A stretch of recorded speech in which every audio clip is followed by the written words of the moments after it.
All right, hope you guys are doing well. I'm going to cover the thumbnail, which is a DoorDash offer, and I don't know what year they went public. I want to say it's been over 10 years ago, but or at least when the platform was working. Back during COVID, the orders were, somewhat palatable.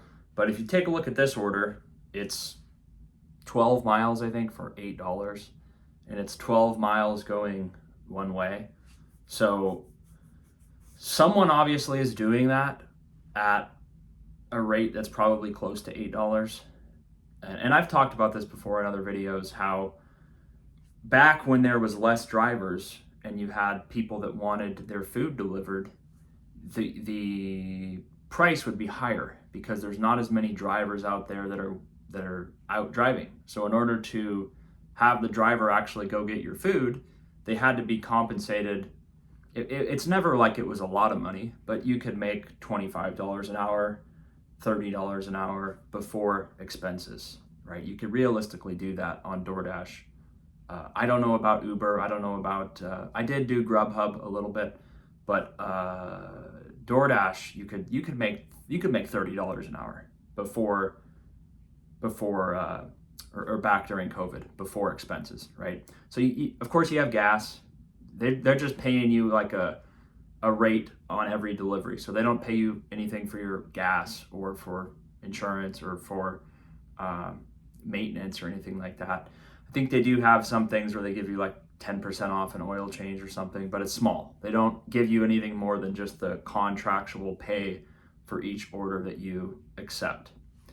So the orders, I'm telling you, back in 2020 or 2021, the orders were, at least where I was, where you could make $30 an hour pretty consistently. And there was plenty of orders that were, $13 for 4 miles.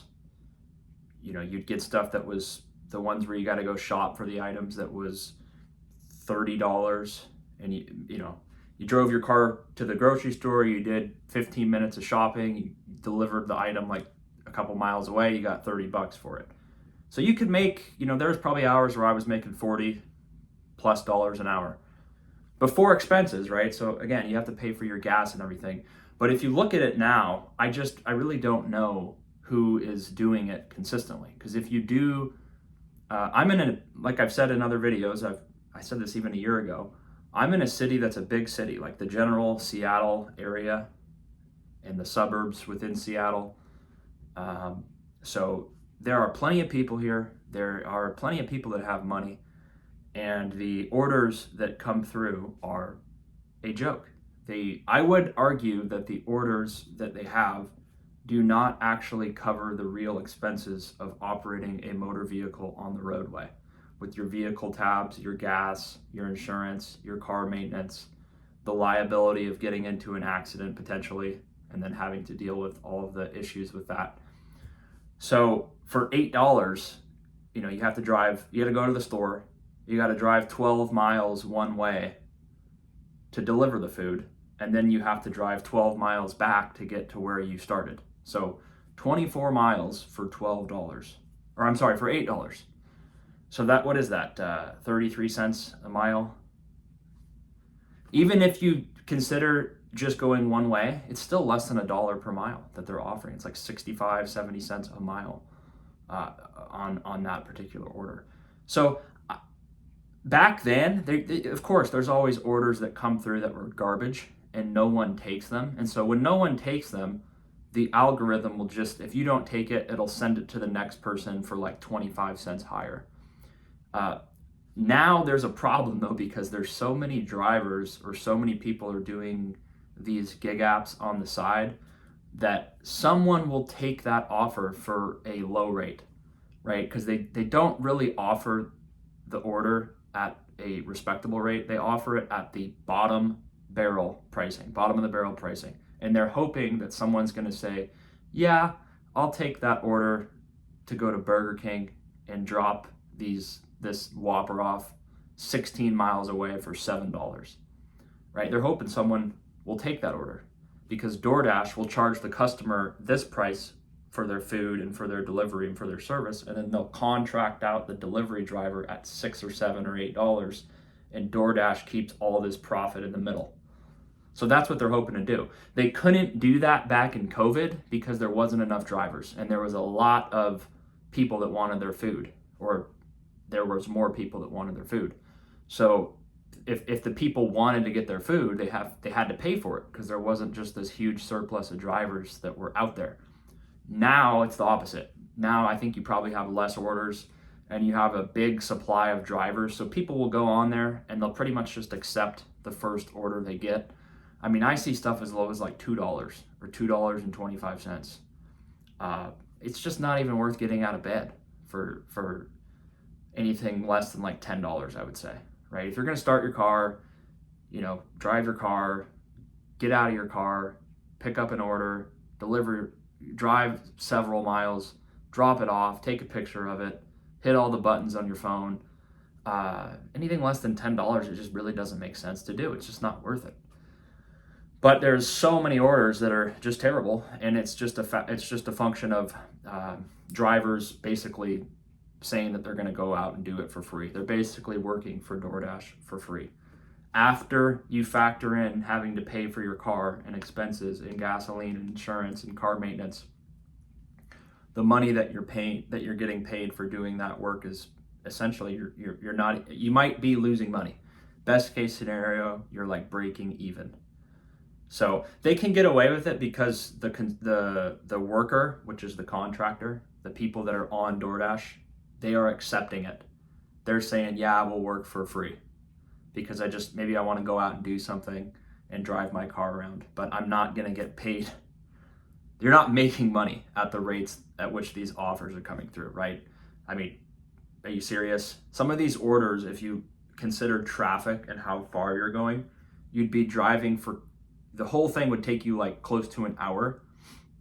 And then you have to kind of drive back to wherever you started. It would take you around probably 40 minutes to an hour, and you're making like $11 or $13. So you're making less than the minimum wage, and you're driving your car all around for like $10, $11, $13, right? So it just doesn't make sense to do anymore. I can see why people would want to do it, and I used to do it on the weekends and stuff to make, you can make $300 to $500 working 8 to 12 hours. You could easily do that. Working 5-6 hours on Saturday and Sunday, you could make close to $500 on a weekend.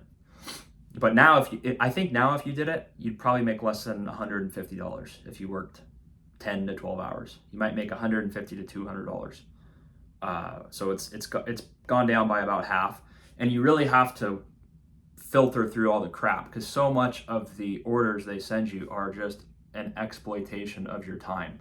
That's really what I've said this in the other 1 or 2 videos I've said about this topic, but I look at some of the stuff I see and I think to myself, who is literally taking that order? You're losing money if you're taking that order. It doesn't make sense.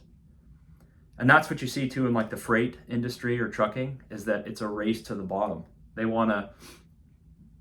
Maybe they have a limited amount of loads, I don't know, but a lot of the rates that people are, when they have a load and they're looking to ship it, they want to offer rates that the truck driver's not making any money, or the person that's actually hauling the freight, they're barely making enough money to just cover the expenses of operating a semi-truck. And obviously that's a lot bigger operation, but if you consider delivering food or driving people around like for Uber, if you're not making money past what it costs to operate your vehicle, you're better off not doing it. And that is really what it has come to. The reason DoorDash exists still is that you have a big pool of people that are willing to accept less than minimum wage to go drive their vehicle around and take on all the responsibility of potentially getting in an accident, having car repairs, having a bunch of maintenance. They're going to accept $10 an hour for their time and for driving around their vehicle. So to me, it just doesn't make sense. If any of you guys did do it, I would imagine now it's pretty bad. And a lot of people have said, I just can't do this anymore. There's no money in it. It used to be an okay thing to do on the side, but there's just no money in it. You're not gonna work 5-10 hours a week if you only make, $100. It's just, it's not worth your time. So you guys let me know what you think. It's an interesting topic. Look at the picture though, right? Look at the thumbnail. That's what we're dealing with here. It's just a joke. It's not worth your time to do. So you just can't do it anymore. Let me know what you think. Subscribe if you want. Take care.